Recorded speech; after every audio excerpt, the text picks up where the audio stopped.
So, let's see. What did I watch? First of all, I missed last week mentioning that I watched the .hack GU parody mode thing.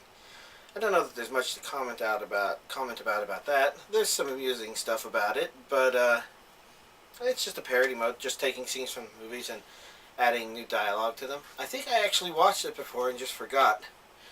Um, this arrived and I watched this. This was or the bonus disc rather, .hack Unison. That was rather silly. Basically, the sort of thing you would kind of expect when it's like, we need to make an episode where the characters from Hack Sign and the first .hack games get together and celebrate the fact that they won.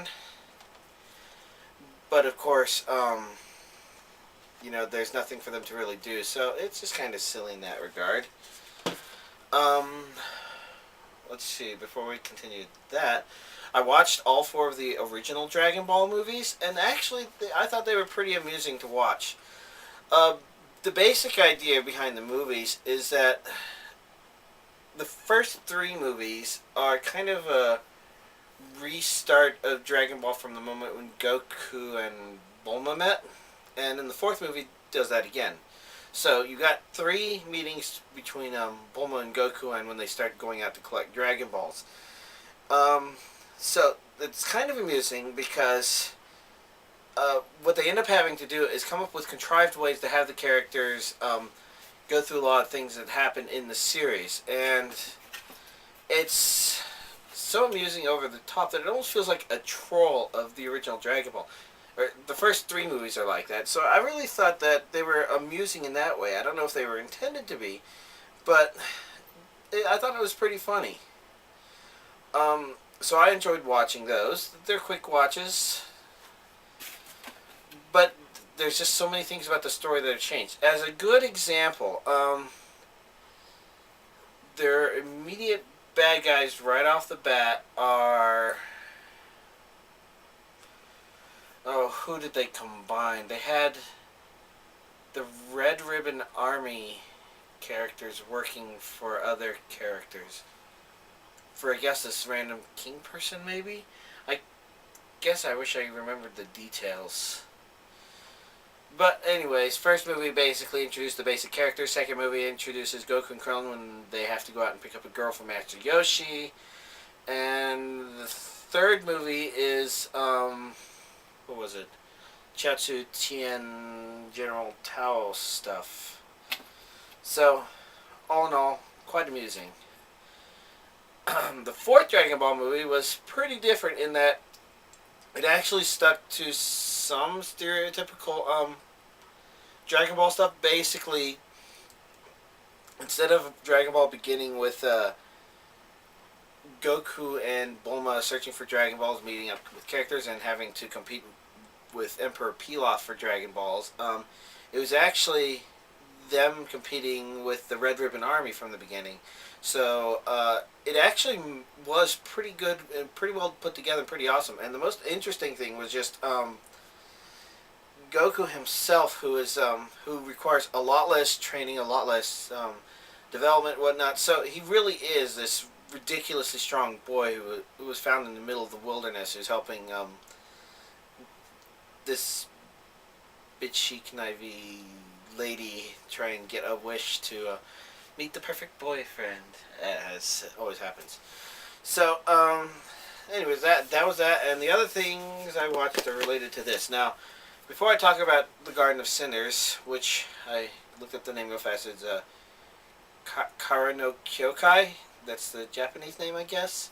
So before that, during the week, I rewatched Tsukhime because I wanted to remember that a bit better. According to AniDB, Garden of Sinners and Tsukhime, as well as Fate Stay Night, all share the same setting, which suggests to me maybe something like the same world, maybe? I don't know the details of what exactly AniDB thinks when they suggest that, and maybe I should have checked my anime list as well. But the basic idea is, it looked like that was a pretty worthwhile rewatch. First of all, because Tsukhime was a pretty enjoyable series.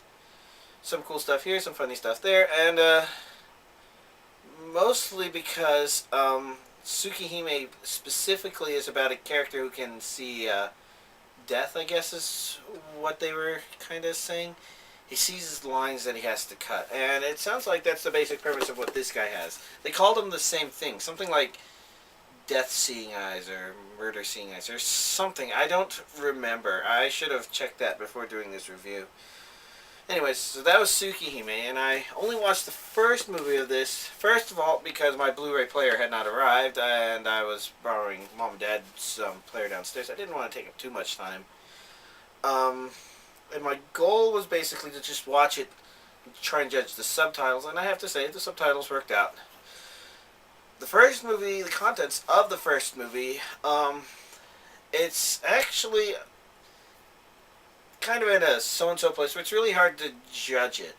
It wasn't really bad, it wasn't really spectacular, I thought, because it kind of sits in this place where it's trying to be something like a first episode for an anime without having a real catch at the beginning, where it's like they begin the very beginning of the anime with two characters interacting, and they're interacting in a way where I think we're supposed to already assume we care for them, but the anime really hasn't given us a reason to, so you kind of have to make a little jump there, I think.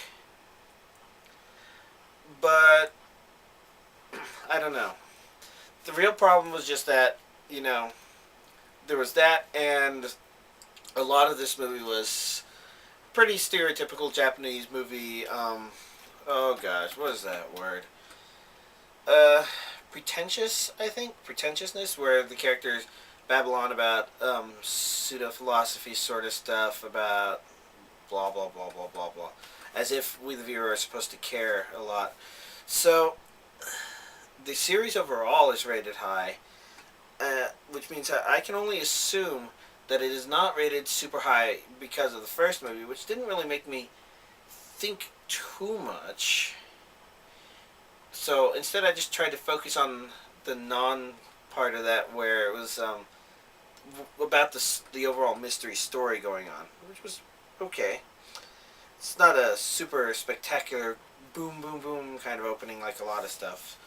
So we'll have to see where it goes from there. Fortunately, I have my Blu-ray player now. It's set up and working, so maybe I'll be able to give a more thorough and thoughtful opinion about the rest of the series as I watch it.